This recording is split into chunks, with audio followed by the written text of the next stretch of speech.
স্বাধীনতার পর দেশের কৃষি ব্যবস্থা মূলত বৃষ্টির ওপর নির্ভরশীল ছিল।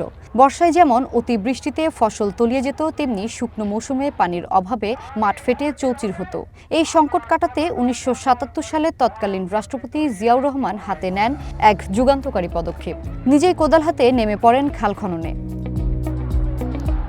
সময়ের পরিক্রমায় জিয়ার আমলে খনন করা অনেক খালই ভরাট বা বেদখল হয়ে গেছে। জলবায়ু পরিবর্তনের কারণে এখন অসময়ে বন্যা এবং দীর্ঘস্থায়ী খরা দেখা দিচ্ছে। প্রায় ৫০ বছর পর বাবার পথ ধরেই ক্ষমতায় ছেলে তারেক রহমান। সরকার গঠনের পরেই পরিবেশ সংরক্ষণ ও জলবায়ু সহনশীলতা জোরদারের লক্ষ্যে নির্বাচনী প্রতিশ্রুতি অনুযায়ী তিনিও হাতে নিলেন দেশব্যাপী নদী-নালা ও খাল পুনর্খনন কর্মসূচি। সারা দেশে খাল খনন কর্মসূচি বাস্তবায়নের বড় ধরনের বাজেট বরাদ্দ রাখা হয়েছে বলে জানিয়েছেন অর্থ ও পরিকল্পনা মন্ত্রী। সকালে চট্টগ্রামের মিরসরাইলে খাল খনন কর্মসূচির উদ্বোধন শেষে সাংবাদিকদের প্রশ্নের জবাবে তিনি একথা বলেন। রূপান্তরিত বাংলাদেশের যে স্বপ্ন, এগুলো হচ্ছে তার অংশ, এবং বাংলাদেশের অর্থনীতির সুফল সাধারণ মানুষের কাছে পৌঁছে দেওয়ার যে চেষ্টা, সেটাই হচ্ছে এটার আমরা মানুষের বাড়িতে পৌঁছে দিই। দেশব্যাপী নদীনালা, খাল, জলধারা খনন ও পুনর্খননের অংশ হিসেবে সিলেট ওসমানীনগরের তাজপুর ইউনিয়নের কাদিরপুর চম্পাবতী খালের পুনর্খননের কাজ উদ্বোধন করেন বাণিজ্য মন্ত্রী খন্দকার আব্দুল মুক্তাদির। পানি ধরে রাখার ক্ষমতাটা বেড়ে যাবে খালটা কাটার কারণে, এবং খালের দুই পাশ জুড়ে যে রাস্তাটা হবে সেখানে গাছ লাগানো হবে। সুতরাং এটি সম্পন্ন হওয়ার পরে আপনি বুঝবেন যে এই ৪ বা ৪.৫ কিলোমিটারের যে খালটা খনন করা হলো, এটার উপকার বা উপযোগিতা এই পুরো অঞ্চলের জন্য কতটুকু, সেটা আপনি প্রথম বছরই অনুভব করবেন। মৌলভীবাজার সদর উপজেলার গিয়াসনগর ইউনিয়নের খাটাগাং খাল খননের উদ্বোধন করেন প্রবাসী কল্যাণ ও বৈদেশিক কর্মসংস্থান মন্ত্রণালয় এবং শ্রম ও কর্মসংস্থান মন্ত্রী। এ সময় তিনি বলেন, আগামী ৫ বছরে দেশব্যাপী ২০,০০০ কিলোমিটার নদী, নালা, খাল ও জলধারা খনন ও পুনর্খনন কর্মসূচি গ্রহণ করা হয়েছে। শহীদ প্রেসিডেন্ট জিয়াউর রহমানের সময় আমরা স্বতঃস্ফূর্তভাবে সাধারণ জনগণ কোদাল টুকরি হাতে নিয়ে কাজ করেছে। আজকে আবার আমাদের দলের চেয়ারম্যান বাংলাদেশের মাননীয় প্রধানমন্ত্রী শুরু করেছেন। আমার মনে হয় বাংলাদেশ জাতীয়তাবাদী দল এবং তার সকল অঙ্গ সংগঠন সবাই জনগণকে উদ্বুদ্ধ করে সরকারের বিভিন্ন দিকে না তাকিয়ে ছোট ছোট এলাকা ভিত্তিক, গ্রামে ভিত্তিক খাল খননে আমরা নিজেরাই অংশগ্রহণ ঈদের পরে সেটা করেন, সেটা আমার অনুরোধ থাকবে। হবিগঞ্জ জেলার চুনারুঘাট উপজেলার বুচিনালা খাল পুনর্খনন কর্মসূচি উদ্বোধন অনুষ্ঠানে প্রধান অতিথি হিসেবে উপস্থিত ছিলেন হবিগঞ্জ ৩ আসনের সংসদ সদস্য ও জাতীয় সংসদের হুইপ। বিশেষ অতিথি হিসেবে উপস্থিত ছিলেন হবিগঞ্জ ৪ আসনের সংসদ সদস্য। এ সময় বক্তারা বলেন, বুচিনা খাল পুনর্খননের মাধ্যমে এলাকার পানি নিষ্কাশন ব্যবস্থার উন্নতি হবে এবং কৃষি জমিতে সেচ সুবিধা বৃদ্ধি পাবে। জনাব তারেক রহমান সাহেব চুনারঘাটের এই খালটি আজকে আনুষ্ঠানিক উদ্বোধনের মধ্য দিয়ে আমাদের সারা বাংলাদেশের অন্যান্য জেলার ন্যায় হবিগঞ্জ খাল খননের আনুষ্ঠানিক উদ্বোধন হচ্ছে। আমরা অনুরোধ করব, যে যেখানে আছেন জনগণ হিসাবে, দেশের অভিভাবক হিসাবে খেয়াল রাখতে হবে, আমাদের ডানে বামে অনেক দুর্নীতিবাজ আছে যারা নিজেদের আখের গুছাতে চায় জনগণের টাকা লুণ্ঠনের মধ্য দিয়ে। আমরা অঙ্গীকার করেছি জনগণের প্রতিটি টাকা আমরা সকলে মিলে পাহারা দেব। নিজেরা কোনো দুর্নীতি করব না, অন্য কাউকেও আমরা দুর্নীতির কোনো সুযোগ দেব না ইনশাআল্লাহ। বরিশালের গৌরনদী উপজেলার কুতুবপুর স্বনির্ভর খাল খনন কার্যক্রমের সূচনা করেন তথ্যমন্ত্রী। অসৎ ঠিকাদার, অসৎ সরকারি কর্মকর্তারা যেন সিন্ডিকেট করে খাল খননের নামে অর্থ লোপাট না করে, জনগণকে তা তদারকির আহ্বান জানান তিনি। খাল খননের উৎসস্থল থেকে এর শেষ বিন্দু পর্যন্ত পানি প্রবাহ নিশ্চিত করতে হবে।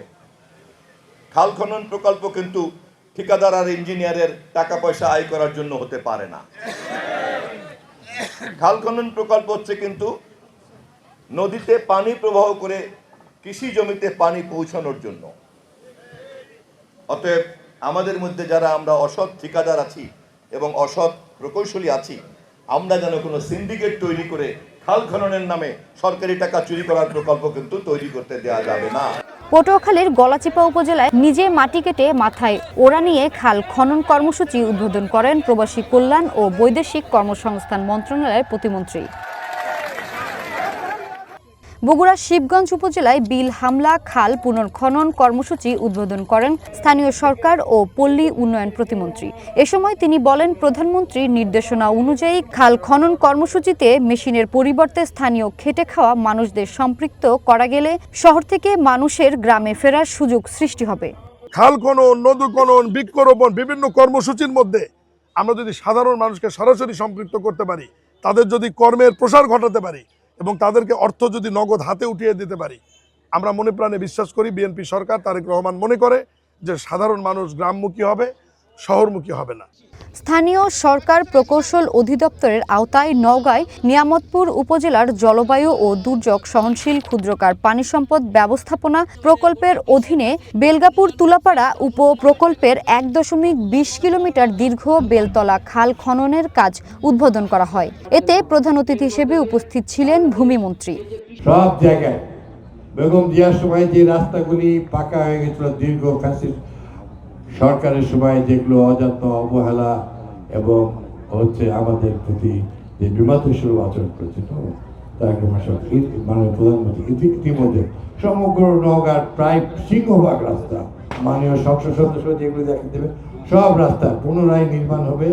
সমস্ত নদীগুলি তাদেরকে আবার নব্যতা ফিরিয়ে আনার জন্য করা হবে। মানিকগঞ্জের দৌলতপুরে তালুক হাপানিয়া খাল পুনর্খনন উদ্বোধন করেন বেসামরিক বিমান ও পর্যটন মন্ত্রী। এই কৃষিকার্যের উন্নয়নের জন্য, মানুষের ভাগ্য পরিবর্তনের জন্যই আমাদের নেতা খাল খননের কর্মসূচি হাতে নিয়েছেন। আমাদের ইশতেহারে আছে 5 বছরে 20,000 কিলোমিটার খাল খনন করা হবে। ফরিদপুরের ভাঙ্গা উপজেলার মানিকদহ ইউনিয়নের বলের বাগ থেকে সোনাখোলা ব্রিজ পর্যন্ত খাল পুনর্খননের উদ্বোধন করেন পররাষ্ট্র প্রতিমন্ত্রী। অনেকেই বলে যে বাংলাদেশ জাতীয়তাবাদী দল যেটা বলে সেটা করে না, কিন্তু জনাব তারেক রহমান, বিএনপির প্রত্যেকটা নেতাকর্মী, আমাদের সকল পর্যায়ের নেতাকর্মীরা প্রমাণ করেছে যে বাংলাদেশ জাতীয়তাবাদী দল যেটা করে সেটা অক্ষরে অক্ষরে পালন করে, এবং গত 1 সপ্তাহ 2 সপ্তাহ যে কর্মসূচি সেটাই কিন্তু সবচেয়ে বড় প্রমাণ। গাজীপুরের টঙ্গীর নিমতলী বালুর মাঠে আয়োজিত এক অনুষ্ঠানের মাধ্যমে আনুষ্ঠানিকভাবে শুরু হয় গাছাখালের পুনর্খনন ও সৌন্দর্য বর্ধন কাজ। প্রায় 20,000 কিলোমিটার আমরা খাল খনন করবো নেক্সট 5 years, এবং আমরা উইদিন নেক্সট 180 days আমাদের টার্গেট আছে 1000 কিলোমিটার খাল খনন করার, এবং সেটাকে সামনে রেখে আজকে আমরা এখানে এই খাল খনন, গাজীপুরে খাল খনন শুরু করেছি। দেশজুড়ে শুরু হওয়া এই খাল খনন ও পুনর্খনন কর্মসূচি বাস্তবায়িত হলে কৃষিতে সেচ সুবিধা বাড়বে, জলাবদ্ধতা কমবে এবং জলবায়ু পরিবর্তনের বিরূপ প্রভাব মোকাবেলায় দেশের সক্ষমতা আরও জোরদার হবে। পাশাপাশি স্থানীয়দের কর্মসংস্থান সৃষ্টি ও গ্রামীণ অর্থনীতিকে আরও শক্তিশালী করতেও গুরুত্বপূর্ণ ভূমিকা রাখবে, এমনটাই আশা করছেন সংশ্লিষ্টরা। ভূমি সারথী, ওয়ান ন্যাশনাল ডেস্ক।